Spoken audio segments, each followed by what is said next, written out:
పండగలే high power ఉల్లాసం high power ఉత్సాహం high power ఆరోగ్యం హై పవర్ ఆనందం గుంటూరు వారి XXL మరియు హై పవర్ హార్స్ దేశవాళీ మినపగుళ్ళు బంధాలు అనుబంధాలు మరింత దృఢంగా మరింత బలంగా.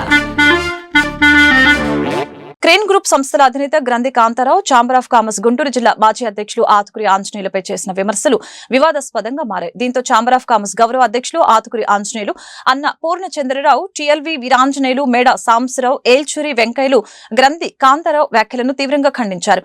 విమర్శ అనేది సహేతుకంగా ఉండాలని చెప్పారు. సందర్భం లేకుండా ఇష్టానుసారంగా మాట్లాడితే గౌరవం అనిపించుకోదని చెప్పారు. ఇప్పటికైనా కాంతారావు తన వ్యాఖ్యలను ఉపసంహరించుకొని ఆతుకురి ఆంజనేయులకి క్షమాపణ చెప్పాలని చెప్పారు.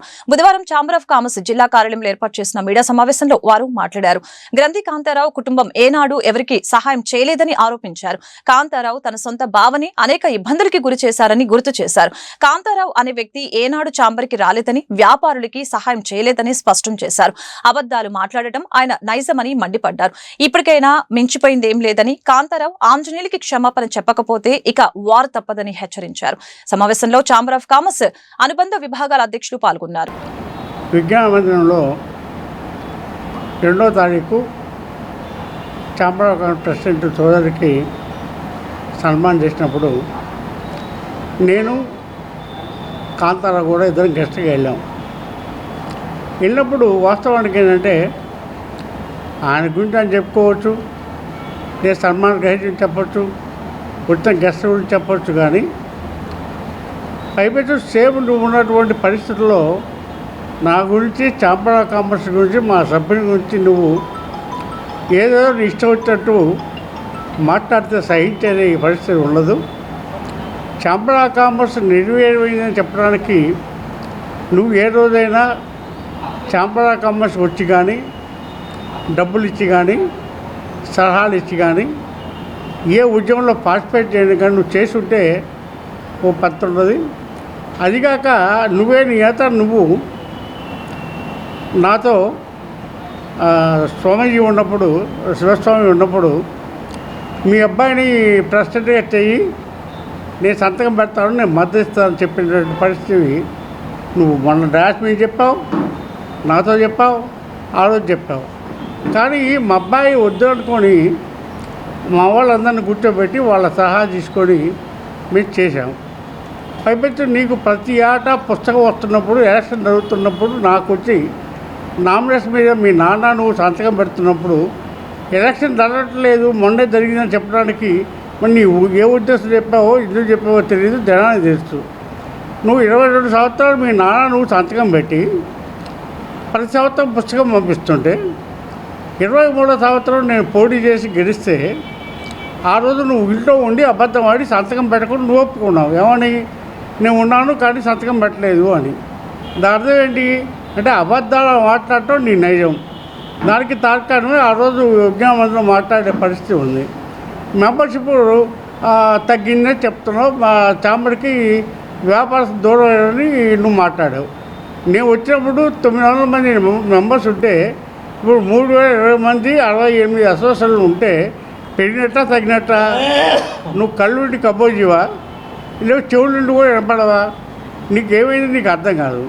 పైపెట్టి వాస్తు తప్పు ఉండి పైన బిల్డింగ్ కట్టించి వాస్తు సరిచేసి మున్సిపల్ ట్యాక్స్ కోర్టులో ఉంటే దాన్ని నివారించి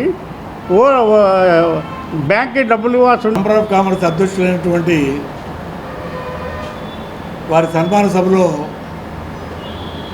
క్రేనకుపూడి అధినేత గౌరవాధ్యక్షులు శ్రీ ఆతుకూరు ఆనంద్ గారి గురించి మాట్లాడటం చాలా విచారించదగ్గది. సన్మాన సభలో సన్మానం చేసుకునే వ్యక్తిని గురించి మాట్లాడాలి కానీ ఒకరిని విమర్శిస్తూ మాట్లాడటం అనేది పద్ధతి కాదు. వారికి తెలియదు అనుకుంటాను, వారు ఇప్పుడైనా తెలుసుకోవాలి. ఛాంబర్ ఆఫ్ కామర్స్ ఏమీ చేయలేదన్నాడు. ఛాంబర్ ఆఫ్ కామర్స్కి ఎప్పుడైనా వచ్చావా, తెలుసుకున్నావా తెలియటానికి? మేము బుక్లెట్ పంపిస్తాం. బుక్లెట్ పంపిస్తే ప్రతి సంవత్సరం దాంట్లో ఏమేమి చేశారు ఏందనేది దాంట్లో అన్నీ ఉంటాయి, చదివితే తెలుస్తుంది. నువ్వు 12 ఏళ్ల క్రితం ఒకసారి వచ్చావు తప్పితే 18 ఏళ్ల క్రితం నువ్వు ఇంతవరకు ఎప్పుడు రాలే ఛాంబర్లో. నీకైనా సమస్యలు ఉంటే అడగటానికి నువ్వు ఆంజనేయులు గారిని నమ్మనాలి, లేకపోతే నువ్వు వచ్చి ఆంజనేయులు గారితో ఏంటంటే ఇట్లా ఉన్నాయి సమస్యలు, మీరేం పరిష్కరిస్తున్నారు అని తెలుసుకోవాలి తప్పితే అట్లా సభాముఖంగా కాదు.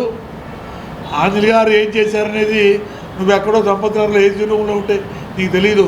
పదార్లు ఎప్పుడైనా తిరుగుతూ తెలుస్తుంది ఎవరెవరికి ఏం చేశారు ఏందనేది. అదే కాకుండా నీకు నీ తొత్తులతో చెప్పించుకొని వాడు చెప్పిందే నీకు వేదవాకులాగా ఉంటే తెలియదు.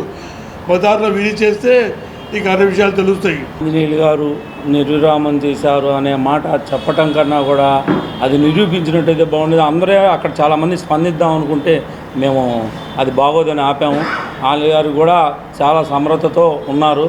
కానీ ఎందుకన్నారో ఏంటో తెలియదు. ఆయన ఎనీ టైము అర్ధరాత్రి అయినా అపరాత్రి అయినా ఎవరికైనా సమస్య వచ్చిందంటే అదే ఏ లుంగితో ఉంటే ఆ లుంగితో బుల్లెట్, ఆ రోజుల్లో బుల్లెట్ నడిపేవాళ్ళు, బుల్లెట్ వేసుకుని వచ్చారు. వాసి మార్కెట్ కాంప్లెక్స్ ఇన్ని 500 షాపులు ఈ రోజున చక్కగా వ్యాపారం చేసుకుంటున్నాయి అంటే ఆయన ఇప్పుడు ఇక్కడ షాపులు ఖాళీ చేయకుండా వాళ్ళు అదే చేసుకుంటే అక్కడ డెవలప్మెంట్ కాదనే ఉద్దేశంతో ఒక రోజు అర్ధరాత్రి పూట వస్తే నా దగ్గరికి మా ఇంటికి వచ్చి వాళ్ళు కూర్చుని ఒక రోజులో దాన్ని పరిష్కరించి ఇవాళ బ్రహ్మాండమైన వ్యాపారం చేసుకుంటూ ఒక్క షాపు 7 లక్షలు ఉన్న షాపు ఇవాళ 80 లక్షలు పలుకుతుంది. ఆయన మొన్న ఎలక్షన్ ముందు కూడా వాసు మార్కెట్ మీరు మాకు దేవుడు అన్నా, మీరు పిలిస్తే పలికే దైవం అన్నట్టుగా చెప్పారు. మరి వారికి అలాంటివన్నీ ఎందుకు కనిపించలేదు తెలియదు. నిర్విరామం అన్నారు. సభ్యత్వం అంత ముందు ఎంత ఉంది, ఆయన టైంలో ఎంత చేశారు ఒకసారి పరిశీలించాలా. ఇప్పుడు దాదాపు కోట్ల రూపాయలు ఫండ్ ఏర్పరిచారు. ఏదన్నా చిన్న 1000 రూపాయలు కూడా ఖర్చు పెట్టాలంటే ఛాంబర్లో అందరిలో మా కమిటీ మీటింగ్లో పెట్టి మా ఆమోదం తీసుకుని దాన్ని అమలుపరుస్తారే తప్ప ఆయన డ్యూటీగా చేయడు. ఏదైనా దాన ధర్మాలు చేయాలంటే ఛాంబర్ తరఫున వల్ల కాకపోతే ఆ రోజు మీటింగ్ జరుగుతుంటే ఎంతమంది అయితే ఉంటున్నారో అరే వాళ్ళు వచ్చారా మనం ఇద్దాంరా అని మా దగ్గర వసూలు చేసి మళ్ళీ ఆయన ఇంకా వేరే షాపులకి ఆయన పరిచయస్తులకి ఆయన చేత హెల్ప్ చేయించుకున్న వాళ్ళు చేసి ఆ ఫండ్ తీసుకుని ఏర్పరుస్తారో తప్ప ఎప్పుడు నిర్విరామం చేయలేదు. ₹1 అనవసరం ఖర్చు పెట్టలేదు. ఇది కూడా ఎందుకు ఖర్చు పెట్టలేదు అంటే చేద్దాంరా ఉన్నాయి ఉపయోగపరచు కూడా కులాలకు కానీ మతాలకు కానీ ఆర్థిక పరిస్థితులకు కానీ దేనికి ఆయన పొంతం లేకుండా అందరి మనిషి అని అనిపించుకుంటూ తను ఎక్కడ వేస్ట్ ఆఫ్ మనీ తను సొంతానికి కానీ తను దేనికి కానీ అట్లా పెట్టే మనస్తత్వం కాదు. కాబట్టి ఎక్కడ అన్నెసరీగా డబ్బులు మిస్యూజ్ అవ్వకుండా ఆ ఫండ్ని రైజ్ చేసుకుంటూ ఆ ఫండ్ని సంస్థకే ఉంచాడు కానీ ఎక్కడ దాన్ని దుర్వినియోగం చేయలేదు. ఇవన్నీ వేటిని క్రోడీకరించకుండా ఎవరికి తోచింది వాళ్ళు మాట్లాడి కించపరచడం అనేది సమంజసమైన సబ్జెక్ట్ కాదు. ఛాంబర్ అధ్యక్షులు ఏల్చులు గారి వెంకటేశ్వర్లు గారి సన్మాన సభలో గంధికాంతారావు గారు అనుచిత వ్యాఖ్యలు చేశాడు. సభా నియమాలు, సభా వేదిక, మనం స్టేజ్ ఎక్కగానే సభకు నమస్కారం పెడతాం అంటే సభలో మేము తప్పులు మాట్లాడడం, అపరిశృతులు మాట్లాడమని ఆ పరిమితి జ్ఞానం లేకుండా సభలో 30 సంవత్సరాలు చేసిన గౌరవాధ్యక్షుడు 34 సంవత్సరాల గౌరవాధ్యక్షుడిని నువ్వు ఏం చేసావు, అది చేసావు, నువ్వు కానీ మీ నాన్న కానీ వ్యాపార సంస్థలు కానీ చేశారా? 30 సంవత్సరాల నుంచి వ్యాపార సంస్థలు అనేక సమస్యలు ఉన్నాయి. సేల్ ట్యాక్స్ సమస్యలు కానీ, పిఎఫ్ సమస్యలు కానీ, లేబర్ సమస్యలు కానీ, పోలీస్ సమస్యలు కానీ. ఎప్పుడన్నా ఏ వ్యాపారస్తుడి కోసం నువ్వు ఏ ఆఫీస్ కన్నా వెళ్ళావా? ఏ సమస్య తీర్చావు? నీ దగ్గరకు వచ్చిన విమర్శించడం తప్ప, నీ దగ్గరికి ఎవడో 5,000 10,000 బియ్యం బత్తాకు వస్తే వాడిని విమర్శించడం తప్ప, నువ్వు మీ నాన్న ఎవరు అధికారులు ఉంటే వాడికి దండలేయటం, వాడిని పోవటం, వాడి చేత పోడించుకోవటం, ఇది మీ కార్యక్రమం. నిన్ను అసలు సమావేశానికి పిలవటమే తప్పైపోయింది. ఎప్పుడు ఇటువంటి అపరిస్మృతులు మాట్లాడమాక. రేపు మళ్ళీ ప్రెస్ మీట్ పెట్టి నేను అట్ట మాట్లాడటం తప్పనకపోతే నీ గత 30 సంవత్సరాల నుంచి మొత్తం చరిత్ర మొత్తం మేము ప్రెస్ మీట్ పెట్టి చెబుతాం, పేపర్లు వేస్తాం, గవర్నమెంట్కి అందిస్తాం. మేము దీన్ని వదిలిపెట్టాం. నువ్వు రేపు 2-3 రోజుల్లో నేను అట్ట మాట్లాడటం, అనుచిత వ్యాఖ్యలు చేయడం తప్పనకపోతే మళ్ళీ వదిలిపెట్టే ప్రశ్నే లేదు.